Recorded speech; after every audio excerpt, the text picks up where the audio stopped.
히브리서 11장 말씀은 유명한 믿음의 장입니다. 믿음으로라는 그 단어로 시작하는 그 구절들이 굉장히 많이 있습니다. 믿음으로 아벨은, 믿음으로 에녹은, 믿음으로 노아는, 믿음으로 아브라함은, 믿음으로 사라는, 믿음으로 이삭은, 믿음으로 야곱은, 믿음으로 요셉은, 믿음으로 모세는, 여러 이름들이 언급이 됩니다. 이런 사람들이 믿음의 증인들입니다. 히브리서 12장 1절에 보면 우리에게 구름같이 둘러싼 허다한 증인들이 있다라고 했습니다. 구름같이 둘러싼 허다한 증인들이 있다. 너무나 많은 증인들이 있다는 것이죠. 히브리서 11장에 나오는 많은 믿음의 사람들, 믿음으로 누구는 하는 그 사람들이 전부 다 믿음의 증인들입니다. 어디 그분들 뿐이겠습니까? 성경에 나오지 않은 많은 믿음의 사람들, 믿음의 길을 걷다가 이제 하나님 앞으로 간 그 모든 사람들이 믿음의 증인들입니다. 우리의 부모님, 우리 교회 믿음의 선배님들, 모든 분들이 믿음의 증인들입니다. 히브리서 12장 1절에 보면 모든 무거운 것과 얽매이기 쉬운 죄를 벗어버리고 인내로서 우리 앞에 당한 경주를 하자 그랬습니다. 경주의 비유를 했지요. 경기에 임하는 자가 어떻게 해야 되느냐, 그것에 대해서 말씀해 주고 있습니다. 헬라 시대에는 경기에 나오는 선수들 대부분이 옷을 다 벗고 그 경기에 임해야 했습니다. 이 마찬가지로 우리는 영적인 경주를 하는 사람입니다. 그렇지요? 우리가 믿음의 길을 달려갑니다. 이 믿음의 길을 달려가는데 우리가 천국 들어가는데 불필요한 여러 가지 요소들, 또 우리 믿음 생활을 하는데 방해되는 요소들을 우리도 제거하면서 달려가야지 잘 달려갈 수 있지 않겠습니까? 그렇겠지요? 여러분, 어떤 것들이 우리 믿음 생활을 방해하고 있습니까? 우리가 갖고 있는 근심과 걱정, 또 세상에 대한 지나친 애착, 이런 것들이 우리의 믿음 생활을 방해합니다. 또 영적으로 무력하게 만듭니다. 우리가 머리로는 잘 알고 있죠. 우리가 예배를 잘 드려야 되고 기도해야 되고 그리고 성경 말씀 읽어야 된다. 그런데 세상 것들을 전부 다 한 다음에 이렇게 하기는 참 어렵습니다. 왜 그렇습니까? 세상 일이 너무나 바쁩니다. 돈 벌기에도 사실 너무나 바쁩니다. 자녀 교육하기에도 바쁩니다. 이것을 해도 시간이 모자르고 저것을 해도 시간이 모자릅니다. 그러면 우리는 선택을 할 수밖에 없겠지요. 어떻게 해야 됩니까? 믿음의 경주를 하기 위해서는 우리는 믿음의 결단을 해야 됩니다. 주님, 예배, 제가 주 앞에 드리기로 했던 예배, 그 예배를 소중하게 지키겠습니다. 기도의 자리, 기도 시간 제가 지키겠습니다. 말씀 읽기로 한 것, 말씀 묵상하기로 한 것, 주님, 제가 어떤 일 있든지 간에 지키겠습니다. 그 고백이 필요하고 실천이 필요합니다. 그것에서부터 시작을 하는 것입니다. 요즘 한국사 강의로 유명한 설민석이라고 하는 분이 있습니다. 제가 이분을 소개하는 어떤 프로그램을 잠깐 보게 되었는데 제가 굉장히 놀랐습니다. 이분이 어릴 때 소아 비만에 걸렸다고 합니다. 한 100kg 정도 나갔었는데 지금은 아직 몸이 호리호리하죠.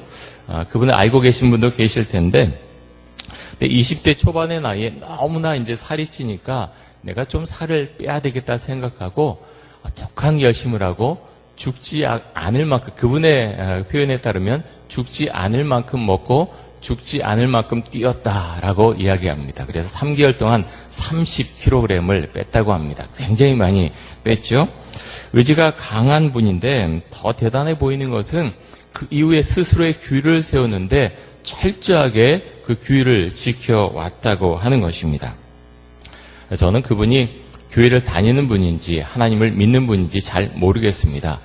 그분이 지켜온 것 중에 하나가 무엇인가 하면 술, 담배, 그리고 카페인이 들어간 것은 먹지 않겠다 정하고서 그것을 계속해서 그때부터 지금까지 지켜오고 있다고 하는 것입니다. 카페인이 몸에 안 맞는지도 모르겠지만 어쨌든 본인이 정한 것을 그렇게 정확하게 지켜왔다고 합니다. 제가 놀란 것은 아는 분 두 분하고 두 사람하고 중국집에 갔는데 음식을 시킵니다. 탕수육이 나왔습니다. 냄새를 맡습니다. 냄새 너무 좋다고 이야기를 합니다. 짬뽕이 나오니까 냄새 너무 좋다고 이야기합니다. 냄새를 좋다고 한 다음에 본인이 그것을 먹을 줄 알았는데 먹지 않고 싸온 도시락을 꺼냅니다. 그리고 그 도시락을 먹습니다. 다른 분들은 중국집 음식을 먹는데 도시락을 먹는데 그 안에 고구마, 그리고 사과, 시리얼 이런 것들이 들어 있습니다. 근데 옆에 분이 이야기합니다. 어떻게 그렇게 계속 그렇게 할 수가 있니? 이야기를 들어보니까 20년 동안 도시락을 싸갖고 다녔답니다. 절대로 다른 음식을 먹은 일이 없다고 합니다. 저는 이분의 강의를 들어보지 못했지만 그런 생각했습니다. 정말 의지가 강한 분이고 정말 노력하는 사람이구나라는 생각을 했습니다. 자신의 길을 가기 위해서 끊을 것을 분명히 끊고 살았다는 것이죠. 여러분, 우리가 신앙의 경주를 한다고 하는데 이와 비슷한 면이 우리에게도 참 많지 않습니까?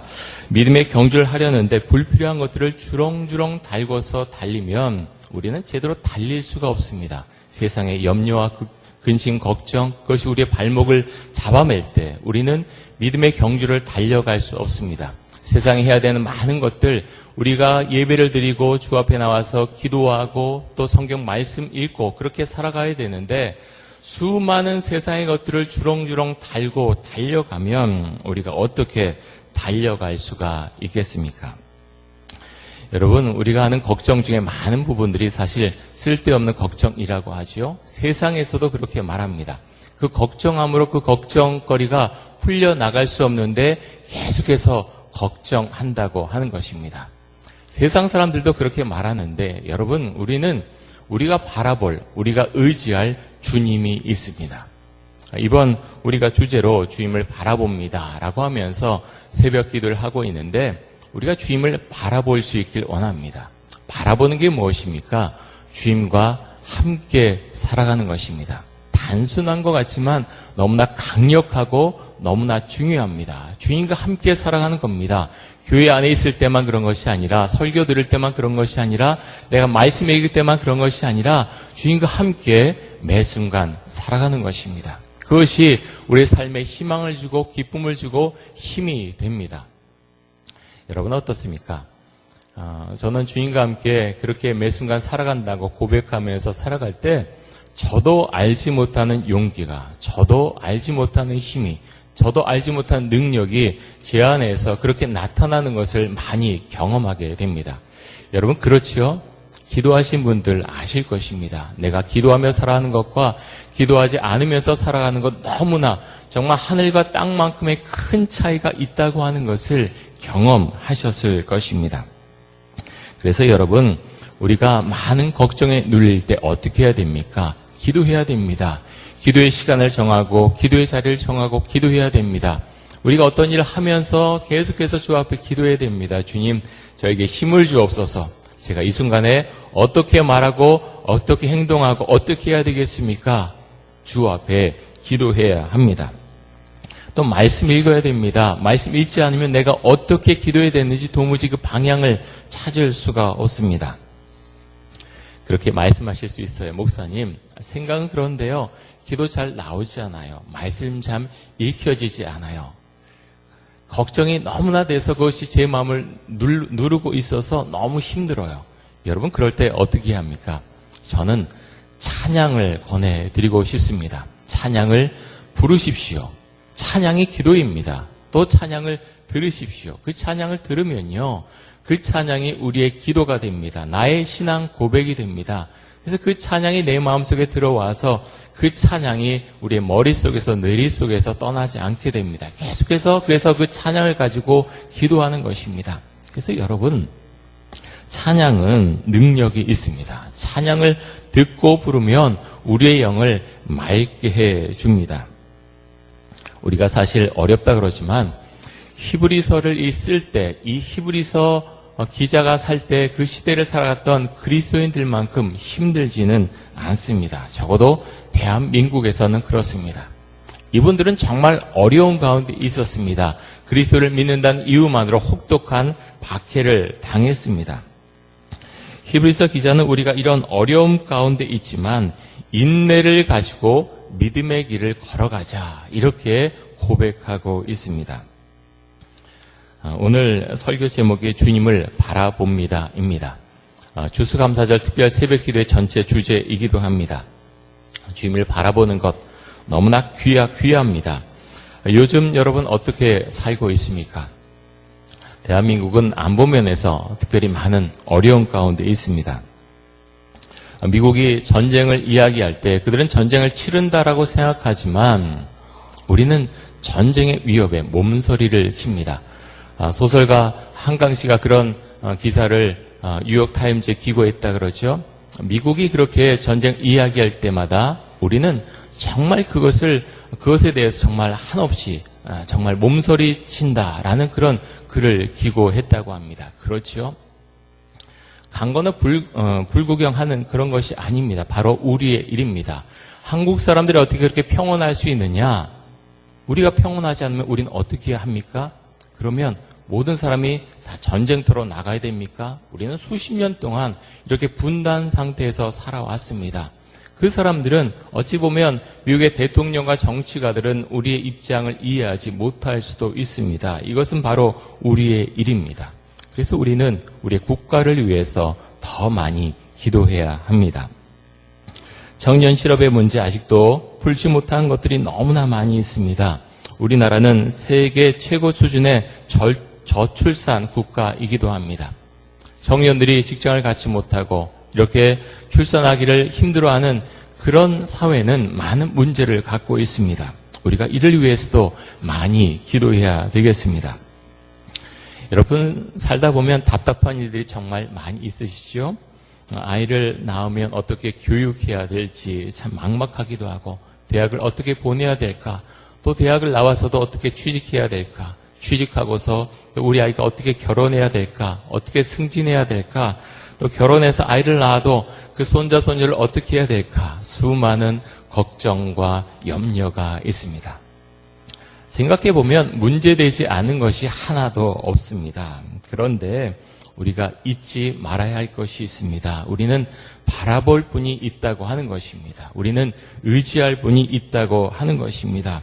오늘 말씀 가운데서 우리의 믿음의 주여, 우리를 온전케 하시는 이인 예수를 바라보자라고 했습니다. 우리 히브리서 12장 2절 말씀, 우리 한 목소리로 우리 신앙 고백하는 마음으로 다시 한번 큰 소리로 한번 읽어보겠습니다. 같이 읽습니다. 시작.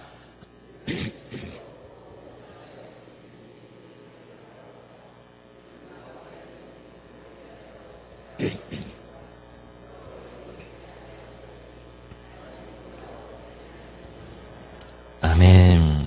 믿음은요, 우리를 온전케 하시는, 우리를 완전케 하시는, 믿음에 있어서 완전케 하시는 예수님을 바라보는 것입니다. 예수님께서는 십자가를 참으셨습니다. 얼마나 수치스럽고 부끄러우셨겠습니까? 십자가에 달리시기 전에 많은 매를 마셨습니다.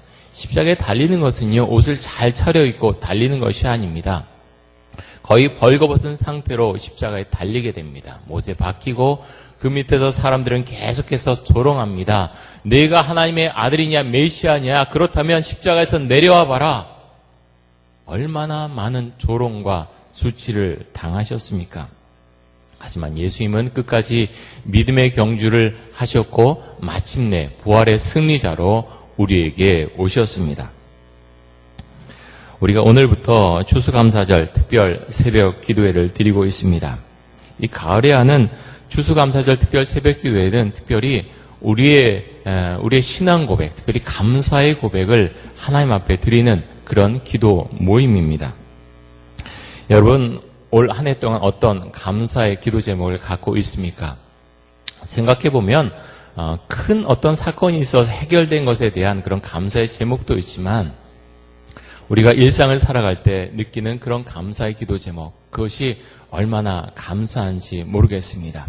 우리 가족들과 함께 살아갈 수 있는 것, 우리가 새끼 밥을 먹으면서 살아갈 수 있는 것, 이렇게 자유롭게 모여서 함께 새벽에 우리가 주일에 또 여러 날에 오고 싶은 날에 와서 함께 예배하고 또 기도할 수 있는 것, 그것이 얼마나 감사한 일인지 모릅니다.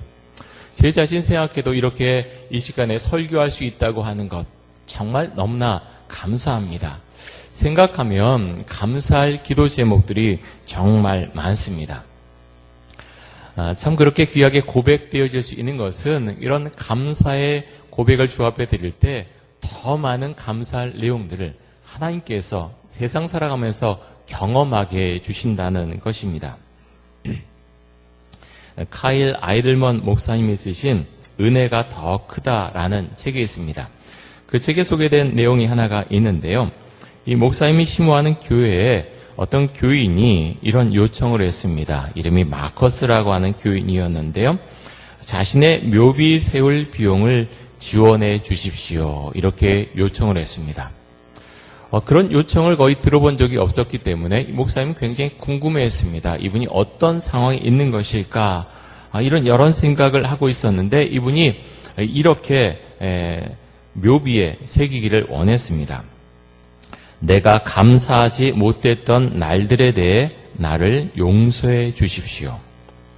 다시 들어보십시오. 내가 감사하지 못했던 날들에 대해 나를 용서해 주십시오. 이 카일 아이들먼 목사님은 갑자기 많은 질문들이 떠올랐습니다. 그는 무엇 때문에 죽어가고 있는 것일까? 그에게 남은 시간은 얼마나 될까? 왜 그런 간청을 유언으로 남기고 싶어하는 걸까? 그리고 감사하지 않은 것이 정말 죄일까? 여러분 어떻습니까? 감사하지 않은 것이 죄입니까? 카일 아이들먼 목사님은 데살로니가 전서 5장 18절 말씀을 묵상하기 시작했습니다. 범사에 감사하라. 이것이 그리스도 예수 안에서 너희를 향한 하나님의 뜻이니라. 우리가 많이 암송하는 구절이죠. 범사에 감사하라. 이것이 그리스도 예수 안에서 너희를 향하신 하나님의 뜻이니라. 목사님 이것을 묵상하면서 그렇구나. 이 말씀은 단순히 너희들의 건강을 위해서 주신 말씀이 우리들의 건강을 위해서 주신 말씀이 아니구나. 단순히 우리의 삶에 유익을 주기 위해서 주신 말씀이 아니구나라는 것을 깨닫기 시작했습니다. 마치 나 외 다른 신을 두지 말라, 살인하지 말라 주신 말씀처럼 이 말씀은 하나님의 명령이구나 하는 것을 깨닫기 시작했다고 이 목사님은 고백하고 있습니다. 맞습니다. 하나님 우리에게 명령하셨습니다. 감사하라라고 말씀하셨습니다. 이 말씀에 순종하는 사람은 삶 가운데 많은 은혜를 겪게 될 것입니다. 감사의 고백, 그 고백을 주 앞에 드릴 때 더 많은 감사의 내용과 감사의 순간들이 우리에게 찾아오는 것입니다. 사람들은 참 많은 불평을 합니다. 우리도 모르게 그런 불평을 할 때가 있죠. 우리가 교회를 다니고 주님을 믿고 기도한다고 하지만 나도 모르게 어려운 순간에 그런 불평을 할 수 있습니다. 그런데 우리가 불평을 할 때 우리가 가진 것에 주목하지 않고 갖지 못한 것에 주목해서 불평을 하는 경우들이 참 많이 있습니다. 내가 지금 있는 것에 현재에 감사하기보다 지금과 달리 달라졌으면 하는 것들에 초점을 맞추면서 그렇게 불평할 때가 많이 있습니다. 불평은 완벽하지 못한 환경에 대해서 점점 더 집착하게 됩니다. 하지만 감사는 환경에 좌우되지 않습니다. 그냥 하나님 앞에 감사하는 것입니다. 여러분 얼마나 많은 감사의 용어들을 사용하고 있습니까? 우리는 주님을 바라보면 감사할 수 있습니다. 주님을 바라보면 나를 억압하고 있는 정신적인 더러움들을 씻어낼 수 있습니다. 우리가 주 앞에 찬양함으로, 주 앞에 기도함으로, 말씀을 읽음으로 세상이 주는 여러 억압과 정신적인 더러움과 그런 압박에서부터 그것들을 씻어내고 마치 경주하는 사람처럼 불필요한 것들을 그렇게 다 떨쳐버리고서 경주에 임하는 것처럼 우리가 믿음의 경주를 할 때 그런 것들을 우리가 떨쳐버릴 수 있다고 하는 것입니다. 여러분 이제 추수감사주일 약 일주일 남기고 있는데요. 우리가 주 앞에 더 많은 감사의 기도를 할 수 있기를 원합니다. 오늘 새벽에 기도하실 때 주님 감사합니다. 그 기도부터 시작하시기 바랍니다. 무엇을 감사하냐고요? 주 앞에 먼저 감사하십시오. 감사의 고백을 할 때 내가 무엇을 감사해야 될지 떠오르게 성령께서 여러분의 심령 가운데 함께해 주실 것입니다. 주님 감사합니다. 그 고백을 하는 귀한 기도 시간 되시기 바랍니다.